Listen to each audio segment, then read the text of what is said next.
All right, friends. Well, wow, that light is way too powerful. Hold on. All right, that's a little bit better.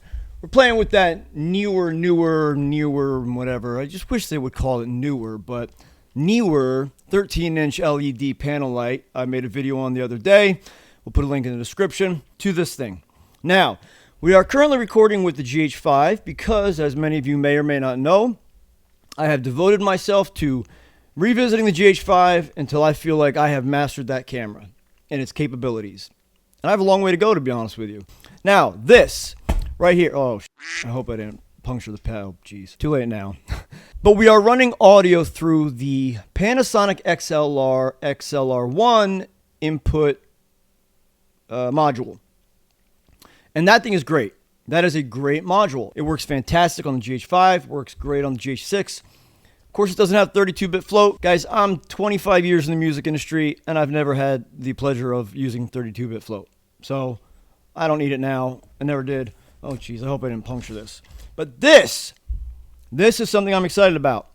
I got a great deal on it, and this is going to be a comparison video for that, the XLR input. And this, which I'll make another video on, which is the Beachtech DXA Micro Pro preamps. It's a 9-volt battery powered with 48-volt phantom power. This actually has really good preamps. So we'll make a video on that, but that's another option for many of you, and it's a very good budget-friendly option. Now, this is a little bit more expensive than a budget-friendly option, but I got a great deal on it. I have been looking for this for a while because they are hard to find. In fact, they're near impossible to find at this point. Good, I don't think I punctured it. But this, frankly, I'm excited about. This is the Saramonic audio adapter kit. Now, this will act essentially as a replacement for the Panasonic XLR1. I did want to try this. This does not have 32-bit float. Again, like I said, I've never used 32-bit float. Eventually, someday, when I catch up to 2025, maybe I will. But for now, I'm so used to not having it, I don't need it. The cool thing about this is it's an entire kit. It's an entire kit. Look at that. It's everything. As long as it actually came with everything, which I hope it did because it was an open box purchase, which is why I got such a good deal on it. Okay, yes, it looks like it does come with everything. All right. Saramonic does make some great equipment. I've used many of their smaller microphones, portable microphones. I use the Saramonic. Hold on a second. I use this tiny little 90-degree adjustable Saramonic microphone for my vlogging camera, which is the Canon PowerShot V10. And frankly, my kids end up using this more than I do, but this is a great little mic. I did a mic comparison to this and a couple other things. Go take a look at it. We'll put a link in the description, or just, if I forget, find it in our video list. But this is a great little mic by Saramonic. So I figured, you know what? They make good quality stuff. Let's try this thing out. It is an incredible kit. Now, first with the kit is the module. I see the cord is attached. Does it stay attached? Apparently it is.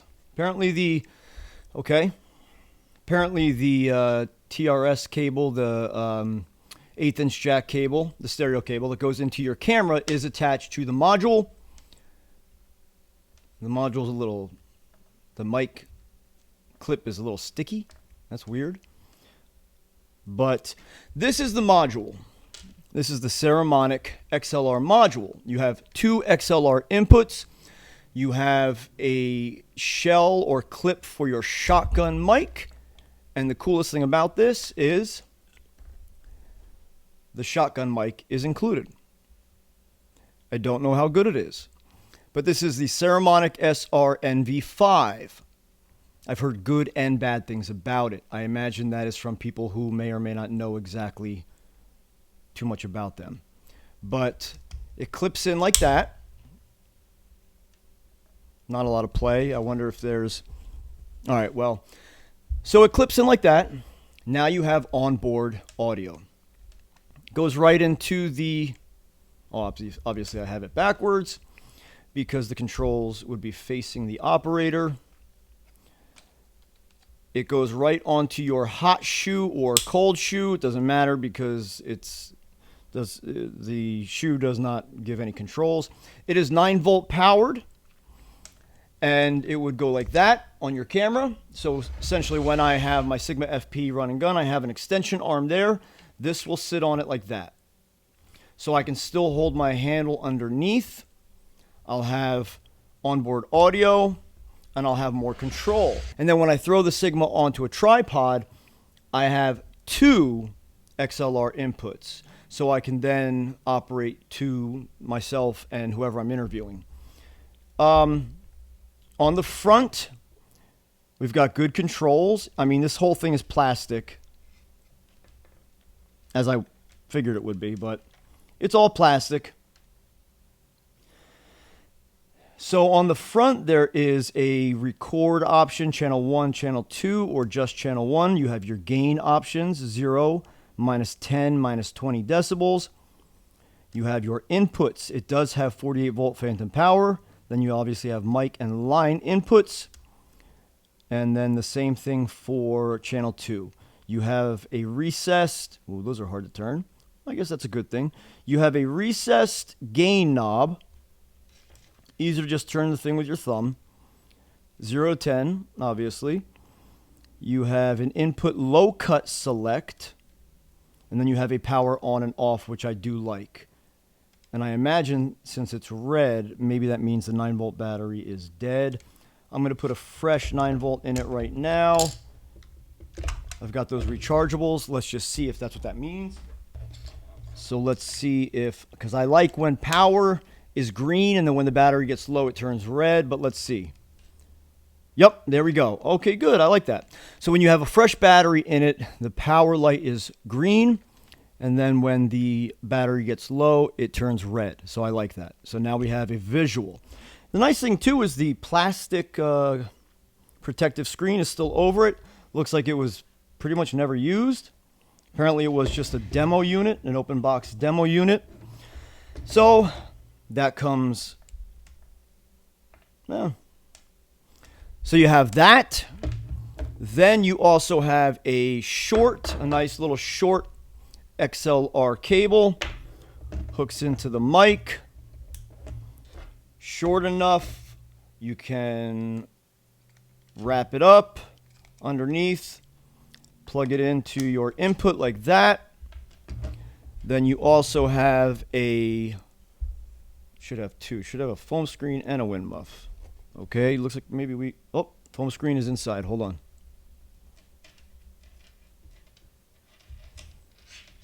Come on, people. Okay, good. I don't know why people do this. Don't put your wind muff over your windscreen. Your dead cat should not go over your windscreen. You don't need double the protection. It's not like 2 condoms are going to do any more than 1. All right. Come on. I don't want to rip this thing. Use either or, okay? So, good. It does come with both. So we do have a foam windscreen that is now covered in dead cat hair. That's nice. Fantastic. Or, for extreme conditions, we do have a dead cat. Okay, and I see why they did that now, because Saramonic made the dead cat so loose that you do have to put it over the windscreen. Or it's just been stretched out. Oh, boy. Oh, okay. All right, good. And we've got a rubber silicone wrap that goes around the microphone so that the microphone does fit more tightly. Oh, that's nice. Okay, there you go. That's what we were missing. I want to know why this thing's so sticky. Maybe I don't.